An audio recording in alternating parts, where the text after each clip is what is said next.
Hello students, welcome to our YouTube channel, and today we are going to see the valence bond theory which we study in chemical bonding. Actually this is a part of inorganic chemistry and we study it in 11th class. So दो lecture हम already कर चुके हैं इसके chemical bonding के। आप देख सकते हैं जाके हमारे कैम फॉर ऑल पर जाके प्लेलिस्ट में केमिकल बॉन्डिंग टाइप करेंगे तो आपको मिल जाएगा वहाँ पे। और ये लेक्चर एक्चुअली थर्ड लेक्चर है और इस थर्ड लेक्चर में हम लोग करने वाले हैं valence bond theory. Valence bond theory जिसको हम वीबीटी भी कहते हैं। तो इस वीबीटी को अच्छे से समझेंगे, आखिरी तक देखिएगा इस लेक्चर को और बहुत अच्छी अच्छी चीज़ें पता चलने वाली है आपको, किस तरीके से आपका बॉन्ड फॉर्मेशन होता है, किस तरीके से नहीं होता है। और अगर आप इस चैनल पे नए हैं, सबसे पहले इसको सब्सक्राइब कीजिए, लाइक कीजिए और दोस्तों के साथ शेयर करना बिल्कुल मत भूलिएगा, क्योंकि बहुत बहुत इंपॉर्टेंट कंसेप्ट बताने वाला हूँ आज के लेक्चर में। सो बने रहिएगा एंड तक और देखते रहिए वैलेंस बॉन्ड थ्योरी।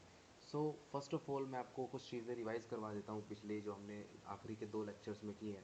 तो आखिरी के दो लेक्चर में सबसे पहले हमने बात की थी कि कितने तरीके के आपके बॉन्ड होते हैं, जैसे कोवलेंट बॉन्ड होता है, मेटालिक बॉन्ड होता है एंड आयनिक बॉन्ड होता है और कोवलेंट कोऑर्डिनेट बॉन्ड होता है, और किस तरीके से फॉर्मेशन होती, सारी बातें हम लास्ट लेक्चर में या फिर लास्ट टू वीडियोज़ में हम लोग कर चुके हैं।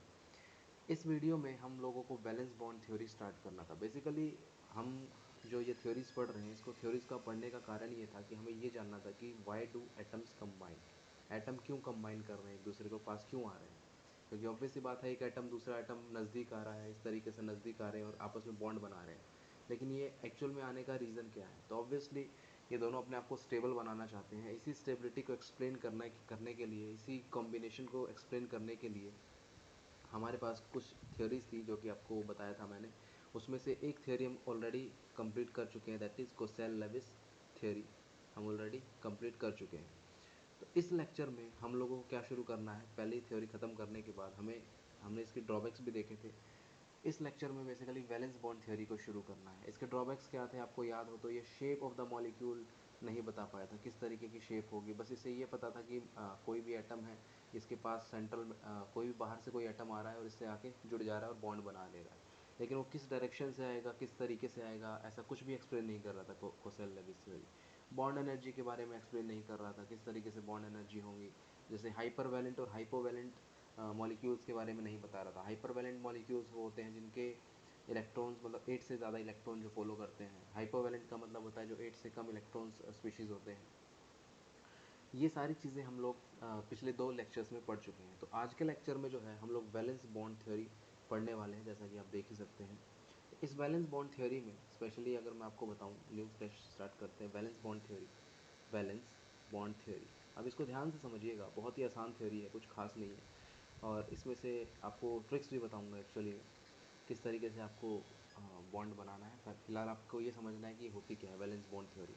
तो वैलेंस बॉन्ड थ्योरी बच्चों समझने के लिए सबसे पहले आपको ये पता होना चाहिए कि ये थ्योरी किस चीज़ के लिए थी। एटम्स की कंबाइन, किस तरीके से एटम कंबाइन कर रहे हैं और कोवेलेंट बॉन्ड बना रहे हैं, किस तरीके से सारी चीज़ें हो रही है, सारी कौन बताता है, वैलेंस बॉन्ड थ्योरी बताता है। तो और एक चीज़ आपसे अगर मैं कहूँ कि जितनी भी थ्योरीज आएंगी ना आपकी, जितनी कोसेल लेविस पढ़ के गए, वैलेंस बॉन्ड थ्योरी पढ़ के गए, इसके बाद VSEPR पढ़ोगे, वैलेंशियल इलेक्ट्रॉन पेयर रिपल्शन थ्योरी, उसके बाद आप फिर मॉलिकुलर ऑर्बिटल थ्योरी पढ़ोगे, ये सारी थ्योरीज जो थी एक ही चीज़ के अराउंड घूमती है, that is covalent bond. Covalent bond के अराउंड घूमेगी ये सारी थ्योरी, ठीक है। तो ये आपका कोवेलेंट बॉन्ड बेसिकली इसको एक्सप्लेन करता है। तो होता क्या है, देखो पहली बात तो ये किसने दिया था, पॉलिंग एंड स्लेटर ने दिया था। पॉलिंग साहब ने और स्लेटर साहब ने दिया था। आगे फिर और भी फर्दर साइंटिस्ट आए थे जिन्होंने इस वैलेंस बॉन्ड थ्योरी को आगे बढ़ाया था। तो इसमें होता क्या है, जो कोवलेंट बॉन्ड है आपके, कोवलेंट बॉन्ड्स, पहले इसके कुछ पॉइंट्स लिख लेते हैं। Covalent bonds formed formed by overlapping of by overlapping by overlapping of atomic orbitals. अभी एओ को मैं किससे डिफाइन कर रहा हूँ, एटॉमिक ऑर्बिटल से डिफाइन कर रहा हूँ, एटॉमिक ऑर्बिटल से डिफाइन कर रहा हूँ, atomic orbitals of bonding atoms, of bonding atoms, ठीक है। अब देखिए, कोवलेंट बॉन्ड बनाने के लिए ऑब्वियस सी बात है, कोवलेंट बॉन्ड बनेगा तो किसी दो एटम्स के बीच में ही बनेगा। अब इन दो मेटल एटम को बीच में बनने के लिए तो ऑब्वियस सी बात है, इसको पहले नज़दीक आना पड़ेगा। दूर दूर से कभी भी बॉन्डिंग नहीं होगी। जब ये एक पर्टिकुलर एक ऑप्टिमम डिस्टेंस पर आएंगे तो ऑप्टिमम डिस्टेंस पे आने के बाद ये लोग बॉन्ड बनाएंगे। अगर ये एटम इधर है, ये बहुत दूर है, तो यहाँ पर कोई भी बॉन्डिंग नहीं होगी। अगर हो भी गई तो बहुत ही वीक, बिल्कुल नेग्लिजिबल बॉन्डिंग मानी जाएगी उसमें। तो हमें तो बॉन्ड को स्ट्रॉन्ग बनाना है, कोवलेंट बॉन्ड स्ट्रॉन्ग बनाना है, ऑब्वियस सी बात है, तभी इसको नज़दीक आना पड़ेगा। ठीक है, तो सेकंड पॉइंट आप लिख सकते हैं in order to show show overlapping. अब इसको मैं समझाता हूँ इस पॉइंट को अच्छे से। ओवरलैपिंग द बॉन्डिंग एटम्स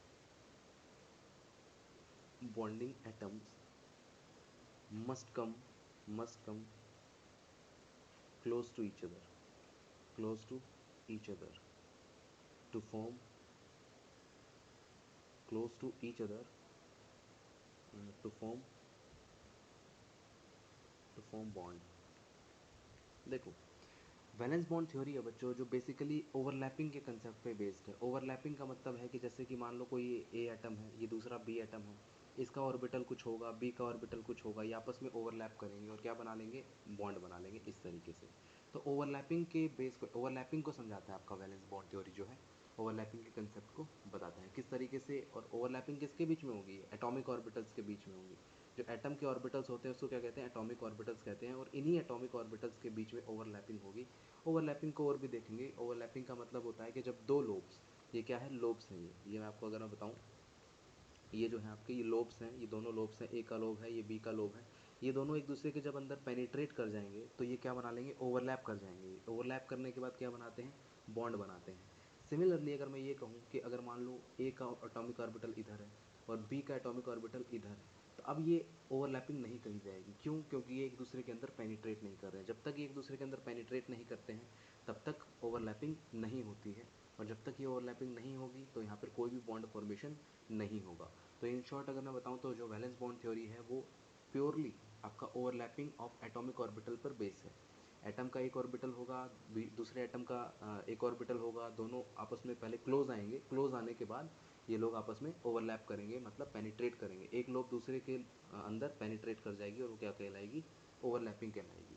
और इसके बाद जो बॉन्ड फॉर्म होगा वो आपका क्या होगा, आपका कोवलेंट बॉन्ड फॉर्म होगा। ठीक है, उसके बाद जैसे ही एटम क्लोज आते हैं, व्हेन एटम अप्रोचेज, जब जैसे ही एटम क्लोज आए, जैसे मान लो ये एटम क्लोज आए, तो यहाँ पर दो तरीके की force, two types of force arises, two type of forces arise. पहली फोर्स होती है आपकी कौन सी, अट्रैक्टिव फोर्स होती है, जिसको आप क्या कहते हैं, बताते हैं अभी, अट्रैक्टिव फोर्सेज होती हैं।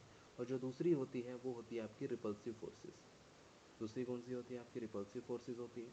अब अट्रैक्टिव फोर्सेज और रिपल्सिव फोर्सेज क्या है, अब मैं आपसे पूछूं कि किसी भी दो एटम को कंबाइन करने के लिए उनके बीच में डिस्टेंस कम होना चाहिए, ज़्यादा होना चाहिए, तो आप बोलोगे ऑब्वियस सी बात है सर, अभी आपने बताया है कि डिस्टेंस कम होगी। कम होने के लिए एक एटम को दूसरे एटम के क्लोज आना पड़ेगा, तो ऑब्वियस सी बात है अट्रैक्शन जब बढ़ेगी तभी क्या होगा आपका, बॉन्ड बनेगा। तो अट्रैक्टिव फोर्सेज हमेशा क्या करती हैं, बॉन्ड का फॉर्मेशन करती है। और आपको पता है जब भी बॉन्ड का फॉर्मेशन होता है तो energy of the system releases, जो भी सिस्टम में एनर्जी होती है रिलीज हो जाती है। एनर्जी एनर्जी रिलीज कह लो, या फिर energy of the system decreases, energy decreases for the system. अगर एनर्जी डिक्रीज कर गई तो ऑब्वियस सी बात है, आपको ये रूल पता है, स्टेबिलिटी जो होती है आपकी, स्टेबिलिटी होती है वो इन्वर्सली प्रोपोर्शनल टू एनर्जी होती है।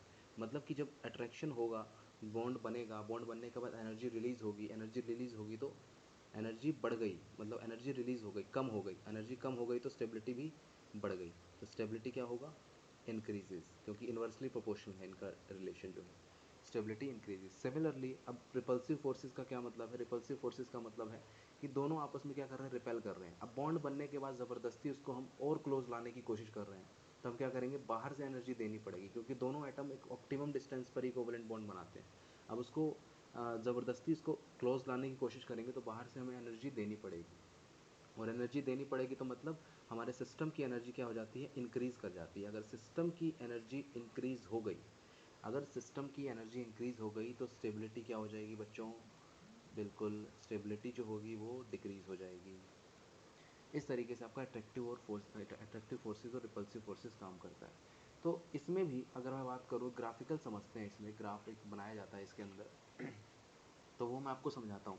जैसे कि कुछ ऐसे ग्राफ बनाया जाता है इस तरीके से, ऐसे करके, इस तरीके से आपने पढ़ा होगा ये ग्राफ। इस ग्राफ में होता क्या है बच्चों, इसमें ग्राफ कुछ इस तरीके से बनता है, मैं आपको समझाता हूँ अभी किस तरीके से। यहाँ से देखना, इस तरीके से ग्राफ बनाया जाता है।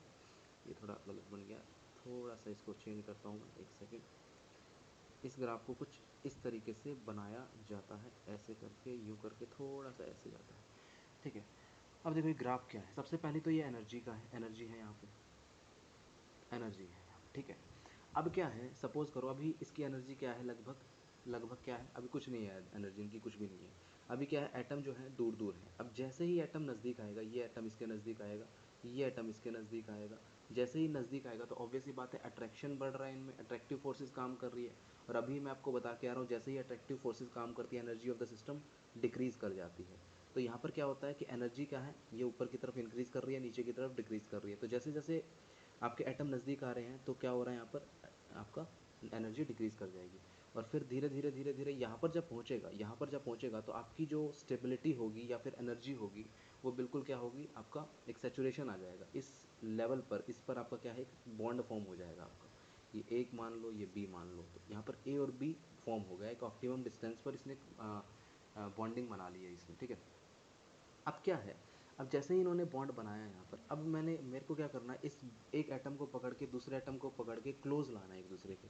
अब जितनी क्लोज लाएंगे, इसको क्लोज लाने के लिए मैं ज़बरदस्ती कर रहा हूँ इसके साथ, ये नहीं आना चाहते क्योंकि ये बॉन्ड बना चुके हैं स्टेबल। जो स्टेबल हो जाती है चीज़, वो फिर दोबारा मूव नहीं करना चाहती है। वैसे जैसे ही आप स्टेबल हो जाते हो तो आप काम नहीं करना चाहते हो। अगर आप सो रहे हो, अगर आपको कोई काम बता दिया जाए, तो आपसे ज़बरदस्ती मम्मी की डांट या पापा की डांट जब तक मार नहीं पड़ती तब तक आप वो काम नहीं करते हो, ठीक है। तो उसी तरीके से आप स्टेबल रहना चाहते हो तो एनर्जी, अब जैसे ही वो मार क्या है, मार पिटाई जो भी आप मम्मी पापा करेंगे आपकी, वो क्या है, एनर्जी दे रहे हैं बाहर से, तो आपकी एनर्जी भी बढ़ जाती है। ऑब्वियस सी बात है, मार खाने के बाद आप भी थोड़ा समझ सकते हैं, आपको तो पता ही होगा। तो इसमें भी क्या होता है, सिमिलरली इस केस में भी जैसे ही इन ये लोग एक ऑप्टिमम डिस्टेंस पर स्टेबल हुए, अब ज़्यादा क्लोज लाने की कोशिश करते हैं तो इनके बीच में जो एनर्जी है वो इंक्रीज़ करने लगती है। अब इंक्रीज़ करने लगती है तो ऑब्वियस सी बात है, जितना ज़्यादा इसको क्लोज लाने की कोशिश करेंगे, जितना ज़्यादा क्लोज लाने की कोशिश करेंगे, ये क्या कर जाएंगे, एनर्जी इनकी इंक्रीज़ हो जाएगी क्योंकि रिपल्शन बढ़ जाएगा। अब हम लोग इसको क्लोज लाने की कोशिश करेंगे, इस एटम को क्लोज लाने की कोशिश करेंगे, ये एटम एक दूसरे से दूर जाएंगे क्योंकि इनको स्टेबल होना है। तो स्टेबल ऐसे चक्कर में क्या है, एनर्जी इंक्रीज़ कर देते हैं। क्यों? क्योंकि हम लोग बाहर से एनर्जी दे रहे हैं इनको पास लाने के लिए, और ये पास नहीं आना चाहते, एनर्जी फीड कर रहे हैं सिस्टम में, तो इसलिए इसकी एनर्जी फर्दर इंक्रीज़ हो जाती है। ये पॉइंट जो होता है, जो मैंने आपको बताया ये वाला, यहाँ पर रिपल्शन और अट्रैक्शन एक साथ काम करता है। रिपल्शन इक्वल टू अट्रैक्शन हो जाता है यहाँ पर, मतलब यहाँ पर ना ही आपका अट्रैक्शन लग रहा होता है, ना ही आपका रिपल्शन लग रहा होता है, ना ही आपके जो एटम है और नज़दीक आना चाहते हैं क्योंकि वो बॉन्ड बनाकर स्टेबल हो चुके हैं, और ना ही रिपल्शन क्रिएट करता है, ना ही वो दूर जाना चाहता है। ऑब्वियस ही बात है, अगर रिपल्शन होने के लिए इसको ज़्यादा नज़दीक आना पड़ेगा, उसको अवॉइड करने के लिए उसे क्या करना है, मतलब कोई भी एटम एक दूसरे के ज़्यादा नज़दीक ना आ जाए, उसको अवॉइड करने के लिए उसको रिपेल करेगा, ताकि वो एक ऑप्टिमम डिस्टेंस पे हो जाए, अपना स्टेबिलिटी बरकरार रखे, ठीक है। इस तरीके से अट्रैक्शन और रिपल्शन काम करता है। तो ये बेसिकली था आपका कैसा, ये अट्रैक्टिव और रिपल्शन फोर्सेस। उसके बाद जो होता है आपका ओवरलैपिंग, जैसा कि मैंने बताया, ओवरलैपिंग क्या होता है आपका, ओवरलैपिंग होता है penetration of atomic orbital. Overlapping के बारे में अगर बात करूं मैं, पेनिट्रेशन ऑफ एटॉमिक ऑर्बिटल इस तरीके से। तो जैसा कि मैंने बताया, कोई भी आपका ए होगा, ये आपका इस तरीके से होगा, ये बी होगा, ये आपस में एक दूसरे से पेनिट्रेट करके आपस में क्या बना लेंगे, बॉन्ड बना लेंगे, और इसके बीच में जो ये होगी इलेक्ट्रॉन डेंसिटी यहाँ पर होगी आपकी, ठीक है। अब रूल्स होते हैं कुछ ओवरलैपिंग के, ऐसे नहीं कि आपने कभी भी किसी के साथ भी ओवरलैपिंग कर दी है, ठीक है। तो रूल्स क्या होते हैं, रूल्स ऑफ ओवरलैपिंग, रूल्स के लिए क्या करते हैं हम लोग, क्या पढ़ते हैं, रूल्स फॉर ओवरलैपिंग, ओवरलैपिंग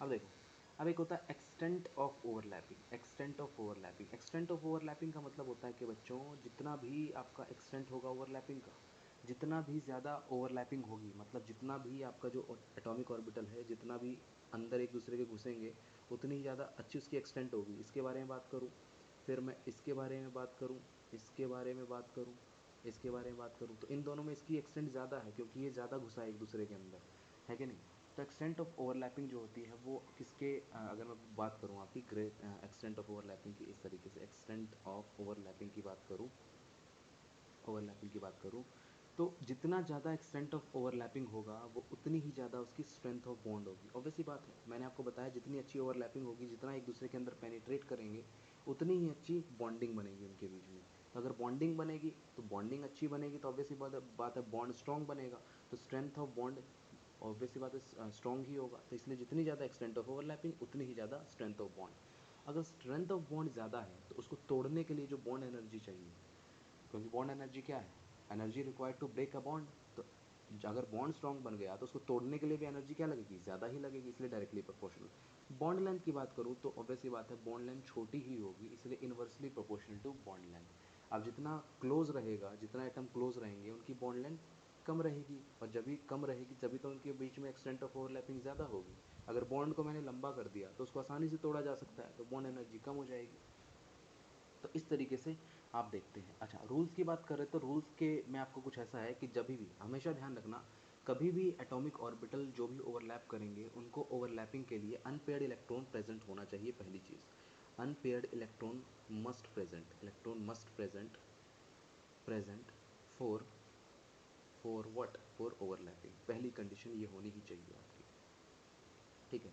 अब ओवरलैपिंग होने के बाद जो इलेक्ट्रॉन डेंसिटी ये बनेगी ना, इलेक्ट्रॉन डेंसिटी, इनके बीच में क्या होगा, न्यूक्लियस होगा, ये बराबर में दोनों के बराबर में शेयर होगी। सपोज करो जैसे कि मान लो ये आपका इस तरीके से यहाँ पर क्या हो गया, ओवरलैपिंग इस तरीके से हो गई। यहाँ पर एक एटम का न्यूक्लियस है, दूसरे एटम का न्यूक्लियस है, ये आपस में जो इलेक्ट्रॉन डेंसिटी होगी ना, ये बराबरी से शेयर होगी इन न्यूक्लियस के बीच में। न्यूक्लियस पे आपको पता है पॉजिटिव चार्ज होता है, पॉजिटिव चार्ज होता है, इलेक्ट्रॉन डेंसिटी क्या होता है, नेगेटिव होता है। तो इलेक्ट्रॉन डेंसिटी दोनों बराबर ही क्या होती है, शिफ्टिंग होती है। तो और भी सीखेंगे एग्जाम्पल से, अगर आपको नहीं आ रहा है तो इस पॉइंट को ध्यान में रखें, मैं इसको बाद में भी समझा सकता हूँ इसको, ठीक है। अब जो नेक्स्ट है बच्चों, नेक्स्ट क्या है आपका, टाइप ऑफ ओवरलैपिंग है। कितने तरीके के ओवरलैपिंग हो सकते हैं, types of overlapping. Types of overlapping बच्चों, कितने तरीके की ओवरलैपिंग होती है। ऑब्वियस सी बात है ओवरलैपिंग जो होती है आपकी दो तरीके की होती है। कौन सी, पहली जो होती है आपकी एक्सियल ओवरलैपिंग होती है बच्चों, एक्सियल ओवरलैपिंग। और जो दूसरी होती है वो किसकी होती है, दूसरी जो होती है साइड वाइज ओवरलैपिंग कहते हैं उसको, side wise overlapping, side wise overlapping या फिर उसको हम लेटरल ओवरलैपिंग भी कह देते हैं कभी कभी, लेटरल ओवरलैपिंग। और कभी कभी कुछ लोग कहते हैं कि पैरेलल ओवरलैपिंग भी कह देते हैं इसको, तो पैरेलल भी लिख सकते हो आप, पैरेलल ओवरलैपिंग। समझते हैं एक एक करके। सबसे पहले स्टार्ट करते हैं एक्सियल ओवरलैपिंग। तो बच्चों एक्सियल ओवरलैपिंग का अगर मैं बात करूँ, एक्सियल ओवरलैपिंग का अगर मैं आपसे बात करूँ, एक्सियल ओवरलैपिंग में ऐपिंग में, तो इसको समझने से पहले मैं एक चीज़ आपको और समझाना चाहता हूँ, एक चीज़ और समझाना चाहता हूँ, इधर ही समझा देता हूँ इस वाले पेज पे। एक टर्म आती है, उसका नाम होता है I N A, that is internuclear axis, internuclear nuclear axis, ठीक है। इंटर न्यूक्लियर एक्सिस क्या होती है, वो एक्सिस, दैट एक्सिस व्हेन, और you can say internuclear axis at which we place two atom to form covalent bond. वहाँ पर इस एक्सिस पर क्या होता है, कोवेलेंट बॉन्ड की फॉर्मेशन होती है, कोवेलेंट बॉन्ड की फॉर्मेशन होती है, कोवेलेंट बॉन्ड की फॉर्मेशन होती है जिस एक्सिस पे, उसको कह सकते हैं इंटर न्यूक्लियर एक्सिस, ठीक है। तो मतलब उस वो एक्सिस जहाँ पर आपके दो जो ऑर्बिटल हैं वो नज़दीक आते हैं बॉन्ड बनाने के लिए, कोवेलेंट बॉन्ड बनाने के लिए, तो उसको इंटर न्यूक्लियर एक्सिस कहते हैं। बाकी इसको समझते हैं किसमें, इसमें एक्सियल ओवरलैपिंग में। तो पहला पॉइंट इसका है जो व्हेन, इसको लिख सकते हो व्हेन, एक्सियल ओवरलैपिंग में व्हेन टू एटॉमिक ऑर्बिटल्स, मैं एओ से रिप्रेजेंट कर रहा हूँ एटॉमिक ऑर्बिटल को, when two atomic orbital overlap with या फिर overlap along internuclear axis, I N A को मैं इंटर न्यूक्लियर एक्सिस लिख रहा हूँ, axis, then then when two atomic orbital overlap along internuclear axis, then axial overlapping form, axial overlapping form, and with this overlapping, इस overlapping से जो bond formation होती है वो सिग्मा बॉन्ड का फॉर्मेशन होता है। और आपको पता है सिग्मा बॉन्ड क्या होता है, स्ट्रॉन्गर होता है, स्ट्रॉन्गर होता है। किससे स्ट्रॉन्गर होता है, पाई से। हम देखेंगे भी आगे, इसको मैं प्रूफ भी करूंगा इसको किस तरीके से स्ट्रॉन्गर होता है। क्योंकि यहाँ पर अच्छा, सिग्मा बॉन्ड जो होता है स्ट्रॉन्गर होने का रीज़न क्या होता है, पहली बात तो इलेक्ट्रॉन डेंसिटी इसमें ज़्यादा बनती है, इसको मैं प्रूफ भी करूँगा आगे, डोंट वरी। आप सिर्फ लिखते जाइए अभी, नोट्स बनाते जाइए। इलेक्ट्रॉन डेंसिटी क्या होती है इसमें, हाइयर होती है, मैक्सिमम इलेक्ट्रॉन डेंसिटी होती है इसमें आई एन ए के अलोंग में। हमेशा ध्यान रखना, कभी भी अगर आपका बॉन्ड बन रहा है इंटर न्यूक्लियर एक्सिस पर, तो वहाँ पर इलेक्ट्रॉन डेंसिटी उस पर ज़्यादा ही होगी, और ज़्यादा होगी तो ऑब्वियस सी बात है वहाँ पर सिग्मा बॉन्ड की फॉर्मेशन होगी। अगर सिग्मा बॉन्ड की फॉर्मेशन होती है तो वो बॉन्ड स्ट्रॉन्गर माना जाता है, ठीक है। पाई जो बनता है वो इंटर न्यूक्लियर एक्सिस पे नहीं बनता है, वो या तो इंटर न्यूक्लियर एक्सिस के ऊपर बनेगा या नीचे बनेगा। देखो धीरे धीरे हम सीखेंगे। तो सबसे पहले लिखो उसके बारे में बात करेंगे। पहले लिखो टाइप ऑफ ओवरलैपिंग में, मतलब टाइप ऑफ एक्सियल ओवरलैपिंग में, type of type of axial overlapping में, एक्सियल एक्सियल ओवरलैपिंग में ये कितने तरीके के होते हैं बच्चों? ये 3 तरीके के होते हैं, मतलब कि 3 तरीके से हम सिग्मा बॉन्ड का फॉर्मेशन कर सकते हैं, ठीक है। वैसे तो हम डी में भी कर सकते हैं, लेकिन हम बात करते हैं इसके बारे में। एसएस भी कर सकते हैं, एसएस ओवरलैपिंग में क्या होता है बच्चों कि सपोज करो मैं आईएनए लेता हूँ। आईएनए तो आपको फिक्स रखना ही रखना है, जैसे मैंने इंटरन्यूक्लियर एक्सिस लिया। अब इस इंटरन्यूक्लियर एक्सिस पे ऑब्वियस सी बात है, एक एटम का तो एस ऑर्बिटल काम करेगा, एक एटम का एस ऑर्बिटल काम करेगा। सपोज करो मैं इस तरीके से, इस तरीके से, इस तरीके से, ये आपका होता है, क्योंकि एस क्या होता है, एस की शेप क्या होती है, एस की शेप क्या होती है आपकी, आपको पता होगा एस की शेप क्या होती है। एस की शेप होती है स्फेरिकल, स्फेरिकल। अगर मैं पी की बात करूँ, सिमिलरली पी की शेप होती है क्या, डम्बल, डम्बल शेप। डम्बल देखे ना आपने? नहीं देखे तो कुछ इस तरीके से होता है डम्बल, इस तरीके से, इस तरीके से, इस तरीके से डम्बल होता है। और डी की बात करूँ तो डबल डम्बल होती है, डबल डम्बल। खैर डी की बात बाद में बात करेंगे, ठीक है। डबल डम्बल होती है डी की। तो इसमें ये क्या है, एक एटम का ऑर्बिटल दूसरे एटम का ऑर्बिटल आएंगे और आपस में क्या करेंगे, ओवरलैप कर जाएंगे इस तरीके से। और बीच में क्या बनेगी, ये इलेक्ट्रॉन डेंसिटी होगी, इन्हीं के बीच में बॉन्ड बनेगा। अगर मैं इसको अच्छी तरीके से दिखाऊं तो ये कुछ इस तरीके से बनेगा बच्चों, ध्यान से देखना।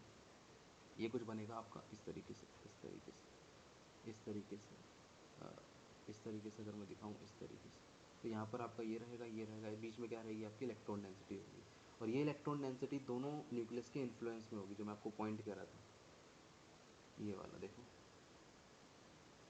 यहाँ पर। कहाँ गया? अच्छा, वो पॉइंट मैंने आपको वर्बली समझा दिया था, मतलब कि मैंने आपको ये बताया था कि इस तरीके से रूल्स ऑफ ओवरलैपिंग में बता रहा था कि आपको इस तरीके से इलेक्ट्रॉन डेंसिटी आपकी बनेगी कि वो दोनों ही न्यूक्लियस से इन्फ्लुएंस होगी। ये देखो इलेक्ट्रॉन डेंसिटी ऐसे बनी है कि दोनों ही न्यूक्लियस, ये न्यूक्लियस है और एक ये न्यूक्लियस है। अब इन दोनों का ही, दोनों न्यूक्लियस का इन्फ्लुएंस है इस इलेक्ट्रॉन डेंसिटी पे। ऐसा नहीं है कि इलेक्ट्रॉन डेंसिटी इधर ज़्यादा शिफ्ट हो गई या फिर इधर ज़्यादा शिफ्ट हो गई, दोनों का बराबर हिस्सेदार होगा, ठीक है। इस तरीके से आपको बनाना है। और इसमें क्या होता है कि जो अगर आपका है, इसमें ऐसा होता है कि जो ऑर्बिटल या फिर यूँ कह लो जो लोब जो होती है, लोब, चलो पी ऑर्बिटल में समझाता हूँ। सेकंड टाइप की मैं समझाता हूँ आपको। सेकंड टाइप का लिखो आप SP overlapping, SP overlapping, SP overlapping. तो एसपी ओवरलैपिंग में बच्चों क्या होता है, एसपी ओवरलैपिंग में सबसे पहले तो एक तो होता है, इसमें एग्जांपल तो लिख लेते हैं, एक बार एग्जांपल लिख लेंगे इसका, एग्जांपल लिख लें। इसका एग्जांपल H2 लिख लो भैया, H2।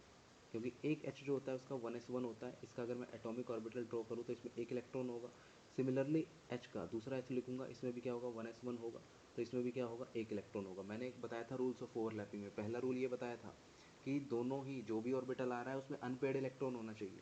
बताया था कि नहीं बताया था अभी थोड़ी देर पहले? तो इसमें देखो, इसमें भी वन वन इलेक्ट्रॉन है, अनपेड इलेक्ट्रॉन है, इसमें भी वन इलेक्ट्रॉन अनपेड इलेक्ट्रॉन है।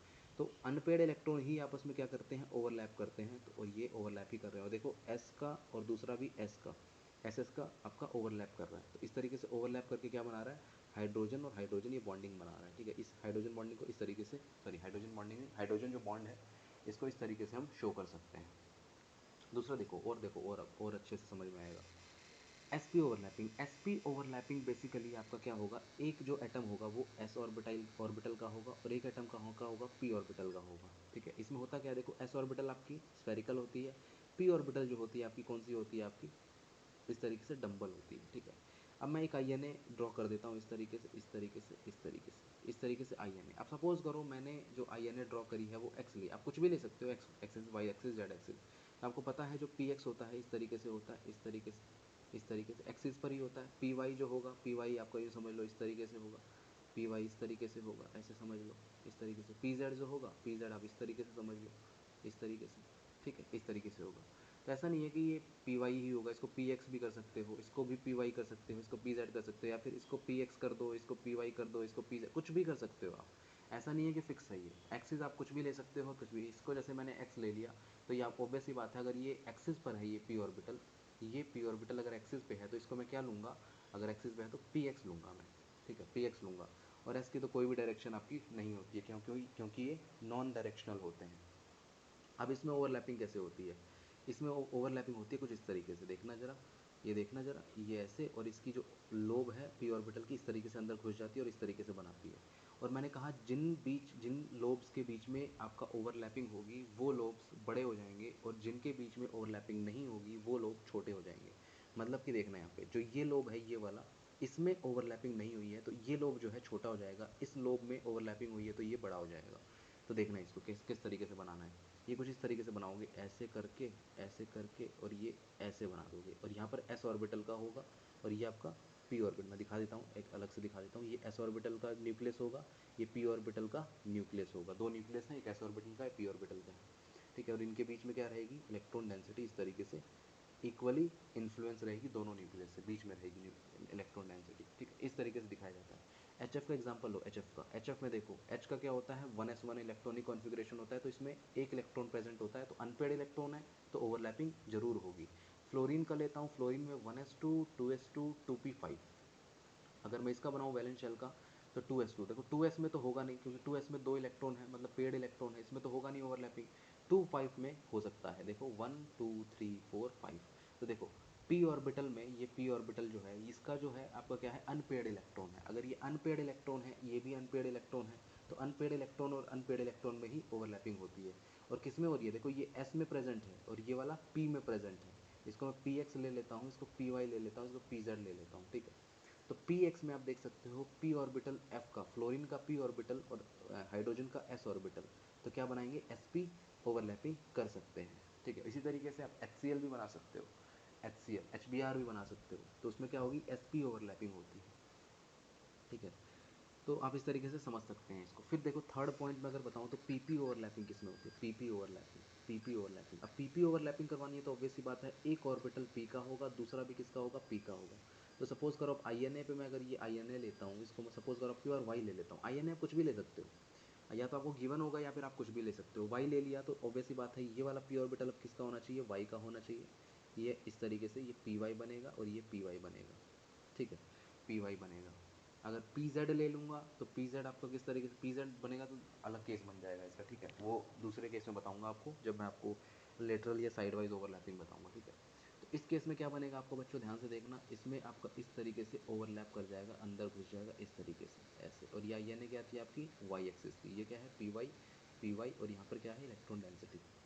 अब देखो, अब ध्यान से देखना, इस वाला ये वाला लोब, इस वाले लोब्स में क्या हो गई है ओवरलैपिंग, तो ये बड़े हो जाएंगे, और इस लोब में ओवरलैपिंग नहीं हुई है तो छोटे रह जाएंगे। तो इसको किस तरीके से बनाऊंगा, देखो ये देखो, ये बनाया मैंने छोटा सा, थोड़ा पेन डिफरेंट लेता हूँ। ये छोटा सा बनाया, ये बड़ा सा बनाया मैंने इस तरीके से, और ये आपका छोटा सा बनाया मैंने ऐसे। ठीक है, इसमें दो न्यूक्लियस मैं दिखाता हूँ, ये न्यूक्लियस होगा एक, और एक ये न्यूक्लियस होगा। ठीक है, इस तरीके से पी का इधर न्यूक्लियस होगा, और बीच में क्या रहेगी आपकी इलेक्ट्रॉन डेंसिटी, यहाँ पर क्या रहेगी, इलेक्ट्रॉन डेंसिटी। इस तरीके से बनाते हैं। कौन सी ओवरलैपिंग है, पीपी ओवरलैपिंग है। इसका एग्जांपल की बात करूँ तो एग्जांपल आप कुछ भी ले सकते हो, जैसे Cl और Cl ले सकते हो। Cl की इलेक्ट्रॉनिक कॉन्फ़िगरेशन में लिखूँ तो 3s2 3p5 आएगी। ठीक है, इसमें अगर मैं ड्रॉ करूँ तो 3s में तो पेड इलेक्ट्रॉन है, इसमें तो बनेगा नहीं, तो 3p5 में बन जाएगा, 2 3 4 5। तो देखो, और दूसरा भी Cl क्या है, दूसरा Cl भी क्या है, सेम ही होगा, सेम ही बनेगा। ये देखो, ये देखो, ये देखो, ये देखो। ठीक है, ये 3s है, ये 3p है। तो यहाँ पर देख सकते हो, एक का इसका p है, इसका भी क्या है, p ऑर्बिटल का है, इसका भी क्या है, p ऑर्बिटल का है। दोनों ही क्या है, अनपेयर्ड है, दोनों ही कंडीशन फुलफिल कर रहा है। पहला कंडीशन कि दोनों जो आपका ऑर्बिटल है उस ऑर्बिटल में अनपेड इलेक्ट्रॉन होना चाहिए, अनपेड इलेक्ट्रॉन के बीच में ही क्या होती है, ओवरलैपिंग होती है, पहली कंडीशन फुलफिल। दूसरी कंडीशन क्या, वो इलेक्ट्रॉन जो है वो p ऑर्बिटल में है, इसके बिल्कुल p ऑर्बिटल में, ये भी क्या है, p ऑर्बिटल में, तो कौन सी ओवरलैपिंग होगी, pp ओवरलैपिंग होगी। तो इस तरीके से ये क्या बनाता है, Cl और Cl सिग्मा बॉन्ड बनाता है। Cl और Cl क्या बनाता है, सिग्मा बॉन्ड बनाता है, क्योंकि इनकी ओवरलैपिंग से कौन से बॉन्ड बन रहे हैं, सिग्मा बॉन्ड बन रहे हैं। पीछे भी क्या बना था आपका, सिग्मा बॉन्ड बना था, इससे भी क्या बन रहा है आपका, सिग्मा बॉन्ड बन रहा है। एक्सियल ओवरलैपिंग जब भी होगी आपका हमेशा और हमेशा सिग्मा बॉन्ड ही बनेगा।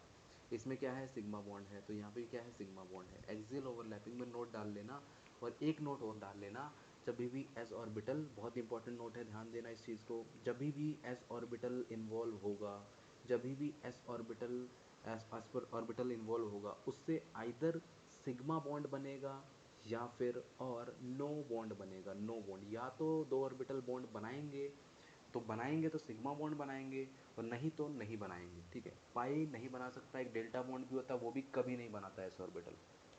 एस ऑर्बिटल हमेशा सिग्मा बॉन्ड ही बनाता है, कभी भी पाई की कंडीशन नहीं होती एस में।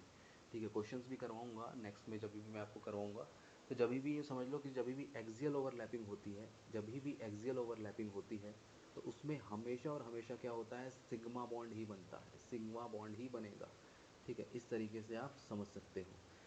अब जो नेक्स्ट है वो है लेटरल और या फिर साइड वाइज ओवरलैपिंग। तो इस लेक्चर को यहीं पे रोकते हैं क्योंकि ये लेक्चर थोड़ा लंबा होता जा रहा है, वीडियो लंबी बन रही है। तो नेक्स्ट लेक्चर में आपका वीबीटी कंप्लीट हो जाएगा, उसमें कुछ क्वेश्चंस वगैरह भी देखेंगे और आपको कुछ ट्रिक्स भी बताऊंगा और भी किस तरीके से आप बना सकते हैं। नेक्स्ट में आप लेटरल और साइड वाइज ओवरलैपिंग मतलब पाई बॉन्ड के बारे में पढ़ेंगे और डेल्टा बॉन्ड के बारे में भी थोड़ा बहुत जानेंगे और ऑर्बिटल डायग्राम भी देखेंगे और ये भी बताऊंगा आपको कि वाई सिग्मा बॉन्ड जो होता है वो स्ट्रॉन्गर होता है पाई बॉन्ड से, उसके रीजंस भी बताऊंगा आपको। तो अगला लेक्चर इससे भी ज़्यादा इंपॉर्टेंट होने वाला है। अगर आप इस लेक्चर को देखा है और आपको पसंद आया है तो इसको लाइक ज़रूर कीजिएगा और बहुत ही ज़्यादा पसंद आया है तो इसको शेयर भी ज़रूर कीजिएगा। और जैसा ही कहा, अगर आप इस चैनल पर नए हैं तो सब्सक्राइब कर दीजिए, दोस्तों के साथ शेयर ज़रूर करिए यार। दोस्तों के साथ शेयर करोगे तो फिर उनको भी बोलिए कि सब्सक्राइब करें, उनको भी कंटेंट मिलेगा, वो भी पढ़ेंगे, वो भी तैयारी कर रहे हैं, आपके छोटे बहन भाई हैं उनको बताइए। ठीक है, मिलते हैं अपने नेक्स्ट वीडियो लेक्चर में और वीबीटी को कंटिन्यू करते हैं और ख़त्म कर देंगे। नेक्स्ट लेक्चर में वीबीटी आपकी पूरी कंप्लीट हो जाएगी। तब तक के लिए धन्यवाद।